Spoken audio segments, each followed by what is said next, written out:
Seleção brasileira, Eduardo Gabardo, bom dia.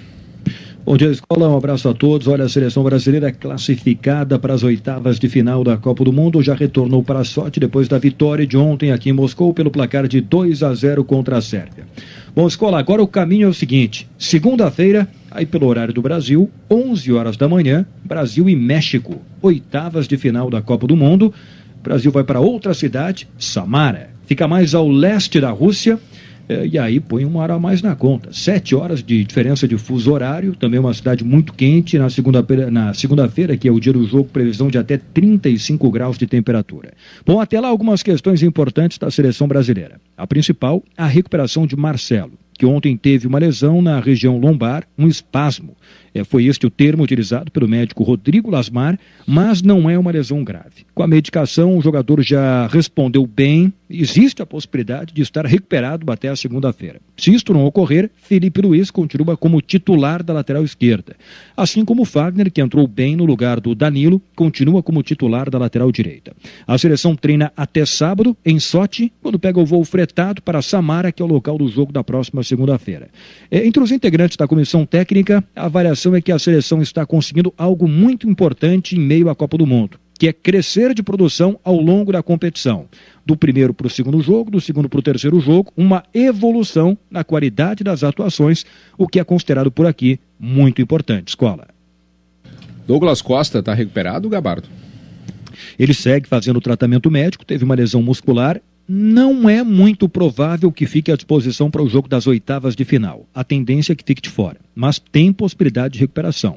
Agora, escola, eu não sei se ele volta como titular.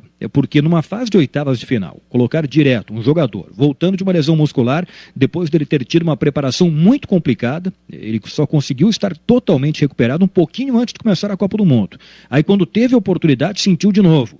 Acho que voltando, fica novamente como alternativa no banco de reservas. E o México, hein, Gabardo? Que adversário é esse que apresentou, assim, pelo menos na primeira fase, aí, uma oscilação de apresentações nos seus jogos aí? Porque começou muito bem, né? Começou ganhou bem, da Alemanha. começou batendo a Alemanha. E aí chegou na última rodada, quando o México tinha tudo para ficar em primeiro lugar do grupo. Era só empatar com a Suécia, perdeu. Olha, ele perdeu feio. Então caiu, ficou em segundo lugar. Ficou em segundo lugar e de presente ganhou o Brasil no caminho.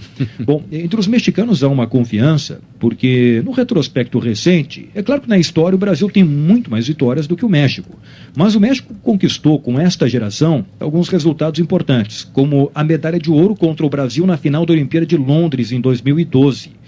No Mundial Sub-17, com muitos jogadores deste time atual, da geração atual da seleção brasileira e da seleção do México, o México ganhou. Então, assim, eles têm muita confiança nesta geração, que realmente é uma geração muito boa. E do lado do Brasil, se tinha uma expectativa que pudesse aparecer a Alemanha no caminho, o que acabou não se confirmando com o fracasso de ontem da seleção da Alemanha perdendo para a Coreia do Sul. Veio o México, que está sendo analisado, dissecado pelos integrantes, os observadores, os analistas da Comissão Técnica do Brasil, que a partir de hoje começam a passar todos os detalhes do adversário para o Tite, para o Kleber Xavier, para o Silvinho, para que eles passem depois as orientações para os jogadores. Mas a escola, claro que publicamente ninguém diz isso, né? Mas nos bastidores, claro que teve uma satisfação pelo fato da Alemanha ter sido eliminada e ter caído o México no caminho do Brasil.